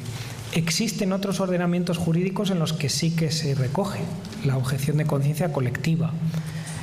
Yo, por más que intento pensarlo, no consigo encontrar el razonamiento jurídico que soporte eso, ¿no? Pero hay ordenamientos jurídicos, por ejemplo el norteamericano, que sí que permiten esa objeción de conciencia colectiva. En nuestro ordenamiento jurídico no está contemplada y está expresamente rechazada por el Tribunal Constitucional. Sí, solo una pregunta. Soy José Antonio Cuenca, soy pastor de una iglesia protestante en Barcelona. Y mi pregunta, por todo eso de la interdisciplinaridad, tiene que ver con cuál es el estado de la cuestión a día de hoy de la objeción de conciencia en un hospital público. Vamos a ver, la pregunta se las trae, ¿no? Porque es Nos ha dejado mudos. Muy genérica, ¿no? Entonces, por eso se tarda. Bueno, mira, se anima José Antonio. La objeción de conciencia, y perdona Ana, por discrepar nuevamente, yo creo que no necesita reconocimiento legal. La verdad, que basta con que esté reconocido el derecho, pero hoy día reconocimiento legal tiene para la interrupción voluntaria del embarazo si es una acción directa, si es una relación de causalidad, pero creo que en otras circunstancias, dentro de los contenidos que apuntaba ahí, podría ser admitida. Ahora, tiene un carácter tan excepcional que, una vez evaluado, si se considera que la objeción la puede realizar, debería ser respetada y debería ser protegida por el profesional. Pero este médico al que usted se refiere debería manifestar que existe un conflicto entre sus convicciones morales o convicciones religiosas, el deber jurídico que se le impone, que el deber jurídico es un deber ineludible que tiene que cumplir él y que no existe otra alternativa, y que el cumplimiento de ese deber le genera un daño tan grave a su integridad moral que está dispuesto a incumplirlo y solicita la dispensa para cumplirlo, reconocido legalmente solo en el ámbito de la interrupción voluntaria del embarazo. Y creo, antes decía que podría caber en otras circunstancias, en determinados tipos de investigación o en determinadas intervenciones de carácter perfectivo, sin indicación clínica, pero en supuestos muy excepcionales. Podría solicitar su reconocimiento y luego, en el caso concreto, se determinaría si se le reconoce o no. Es, digo, lo más aproximativo que le puedo responder. Si quiere más precisión, dígame lo que intento dársela, que no es por eludir. Y si no, tal vez en el descanso, para no monopolizar esto. Yo tenía una pregunta concreta que nunca me quedó clara, a pesar de haberse discutido en el seno de los colegios médicos y demás, que era la objeción de los profesionales en atención primaria a dar el sobre con la información y las instrucciones a las mujeres cuando solicitaban la interrupción voluntaria del embarazo. Esto fue una cuestión muy discutida que a mí nunca me quedó clara. Y la otra pregunta que siempre me surge cuando escucho estos temas es una chorrada, pero es que sigue danzándome en la cabeza. Es que todas las ideologías deben ser protegidas.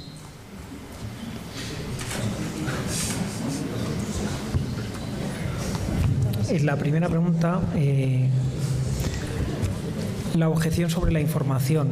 A mí me parece que no estaría contemplada, por una sencilla razón, porque dar a una persona información o quitar a una persona información no determina la decisión que tome esa persona sobre el acto médico que va a solicitar. Con lo cual, por dar información a alguien, no entiendo que alguien pueda ver su conciencia minusvalorada o no respetada, ¿no? Porque no quiere decir que esa persona luego vaya a elegir una opción u otra, ¿no? Sería el permitirlo llevar una causalidad a todos los extremos, ¿no? Yo me acuerdo que cuando me explicaban derecho penal no hablaban de unas teorías de la causalidad y decían que con ese tipo de argumentos se acusaría de adulterio al carpintero que hace la cama, ¿no? Pues efectivamente, claro, si no se hace la cama, pues a lo mejor no, pero desde luego que es, desde el punto de vista jurídico, inviable, ¿no?, el conducir los argumentos hasta ese punto, ¿no? Luego, sobre si se respetan todas las ideologías o no, ¿hay que respetar todas? Desde mi punto de vista, sí. Sí, porque nadie podemos juzgar si las ideologías de los demás son más razonables o no que otras, ¿no? Hay unos límites. ¿Cuáles son esos límites? Los que son comunes para todos. El derecho penal y luego, desde este punto de vista del derecho médico, pues aquellos casos en los que se puede intervenir sin necesidad de recabar el consentimiento del paciente, salvo esos supuestos que son contados. En el resto de casos no queda más remedio que respetar la voluntad de los demás, sea la ideología que sea, ¿no? Siempre, ya digo, con esos dos límites, ¿no? El derecho penal y estos propios límites que expresamente contempla la ley de autonomía. Bueno, muy breve. Perdón. No, digo que en relación con la información añadiría una razón más global, que ya está, que es el respeto de la autonomía del paciente, pero otra desde la perspectiva del profesional. O sea, diría que no solo no cabe objeción, sino que hay obligación de informar, porque el médico tiene una posición social e institucional que no puede ser reemplazada por nadie. La sociedad lo ha elegido como punto de información, por si se permite esta expresión, a lo mejor algo tosca, sobre esos temas y en materia de salud. El punto de información que yo tengo es mi médico de atención primaria. O sea, él decía que puede elegir, pero es que es la persona en quien yo puedo confiar para recibir una información veraz, completa, informada, actualizada. Si no, ¿a dónde voy a pedir información sobre esas cuestiones? Y nosotros como sociedad y la profesión médica ha decidido ser quien desempeña esa función. Por tanto, si la persona que lo tiene que hacer no lo hace, quedamos desprotegidos los ciudadanos, con independencia de lo que decida yo después. O sea que me parece que sería un favor pésimo a la propia profesión negarse a darlo. Entonces me parece que no solo no cabría objeción, sino que habría que informar en todo caso. Perdón, como nos ha pillado ya un poco el tiempo, ruego que las dos manos que habían levantadas, pues yo creo que nos comprometemos a atenderles brevemente mientras nos tomamos el cafecito, nos lo permiten, para seguir un poco con el curso del Congreso. Muchas gracias a todos.